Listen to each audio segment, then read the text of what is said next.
All right, number 50. We have a solution. We need to find it.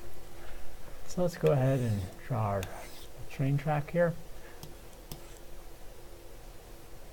So we have 1/3 x plus 2/3 is equal to 2/3 x plus 4. Okay. Subtract 1/3 x minus 1/3 x. So we get 2/3 is equal to 1/3 x plus 4. All right. Subtract 4. Subtract 4. So we end up with, and I'll show another way of doing it in a second. So we end up with, let's turn this into thirds, makes life easier, right? So we have negative 12 thirds, which is equal to negative 4. So 2 minus is equal to negative 10 thirds is equal to 1/3 x. Multiply both sides by 3, and you get x is equal to negative 10. Another way to have done this is, at this point, let's multiply everything by 3. And so I end up with 2 is equal to 1x plus 12 minus 12 minus 12, and you get negative 10 is equal to x. For those people who are fraction adverse. Number 51. The graph of the table shows information about 2 landscaping companies. Sorry, the graph and table. So we have 2 different companies, one in a graph, one in a table. It's amazing how no 2 companies ever use the same form. Isn't that amazing? Which statement about the 2 landscape companies is true? Well, the variables say that we have gas in the lawnmowers and we have time spent mowing. And as the time spent mowing increases, the amount of gas in the mowers decreases, which makes sense because you're using gas as you mow the lawns. Landscaping company A mows for 20 more hours than landscape B.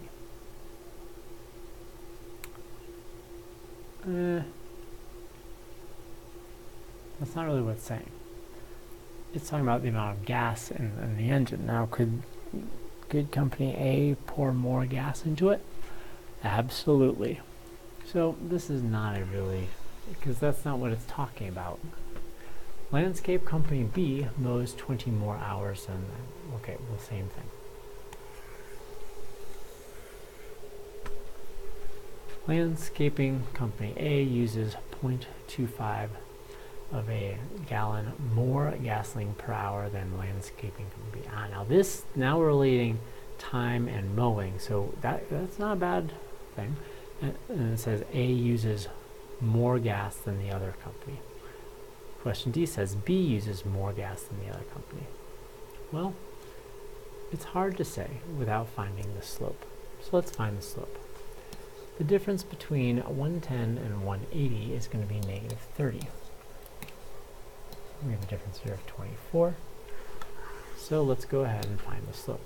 Oops, that's not what I meant to do. Here we go. So we have 30 divided by 24, and we get 1.25. Over here,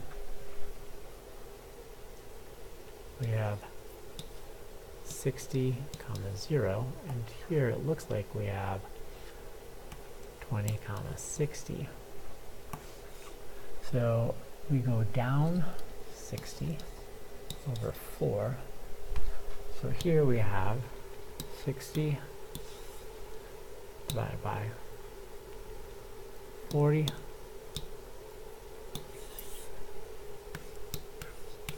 So they're using more gas per hour. So company A uses more gas per hour, therefore it's C.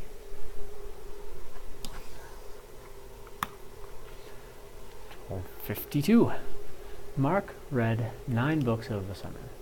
He recorded the number of pages he read and the number of hours he spent reading each book. This information and a line of best fit are shown in the scatter plot. All right, great. I hate it when they have lines that do not continue. So, what I'm going to do is I'm going to use my straight line tool. I'm sure that you would use a ruler or a straight edge or something like that. And so I'm going to continue this line because that might be important. So it looks like, oh, but I can't do that. Why not? Because we have a break line here, which tells me that this line, that's why they did what they did. Okay. So Mark read at a rate of 50 pages per hour. Well, we need to find our rates. So let's see if we can, okay. Well, it looks like we go through here and here. So we have a total of 4 hours. And we have 250 to 400, so that's 150 pages. Why on earth would they not put hours on the x-axis? That is sacrilege. Alright. So, it's really ridiculous. So 150 divided by 4 is equal to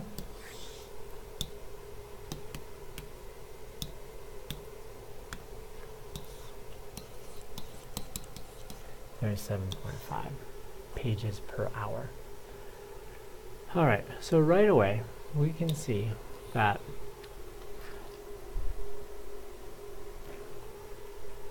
these rates are not right. It would take Mark 2 hours to read. That's not what it says.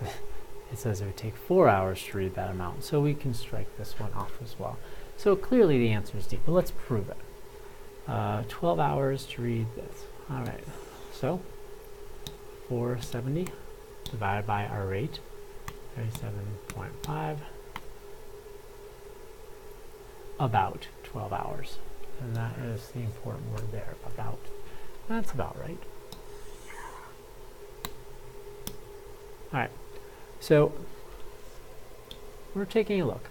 Rudy surveyed 80 people about whether they prefer blueberry or cherry pie and whether they prefer their pie with or without ice cream. The results are shown in the table below. Clearly, pie should not be soiled with ice cream. But Anya says that she would want pie with ice cream because she doesn't like pie, she would just eat the ice cream. Yup, she said. But me, I would probably go with cherry pie, although blueberry pie tastes great too. Alright, which conclusion can be made based on the results shown in the table? About 1/3 of people prefer pie without ice cream. Oh. Well, how many people prefer pie without ice cream? 15 plus 12 is 27. 29 plus 24, oh, that's going to be like 30 plus 24, which is 54 minus the one that I added to this, so that would be 53.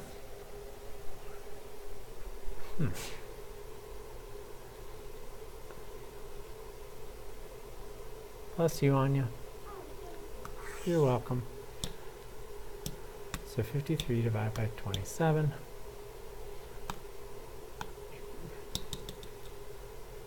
53 divided by 27.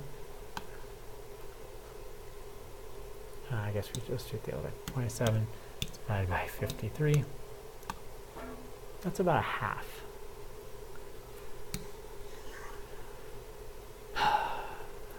Well,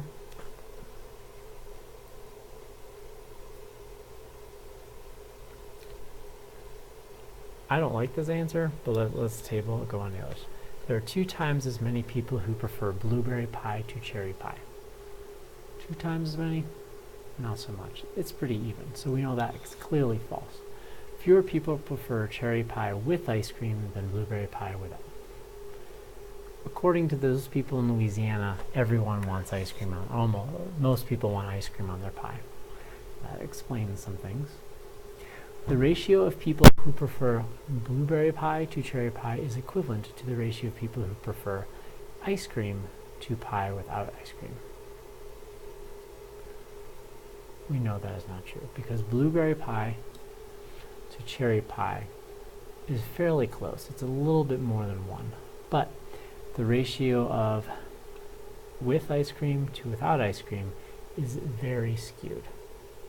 So the only answer that is remotely close is A, although I would say it should be closer to maybe about half the people prefer pie without ice cream. But I don't know what to tell you. And that is the answer in the book, or in the packet. A company puts 36 cans into each box they send to a store. In cubic inches of the cans in each box the company sends to a store. Use 3.14 for pie. So we know that volume of a can is equal to the area of the base, which is pi r squared times the height. And now we know that we have 36 cans in each box. All right, so let's go figure it out. So we have 1.5 squared, that's my radius, times my height, which is 6, times 36 times pi. So we will have 2.25 times 6, 2.25 is 1.5 squared, times 36 times 3.14, and I get 1,500, and there we go.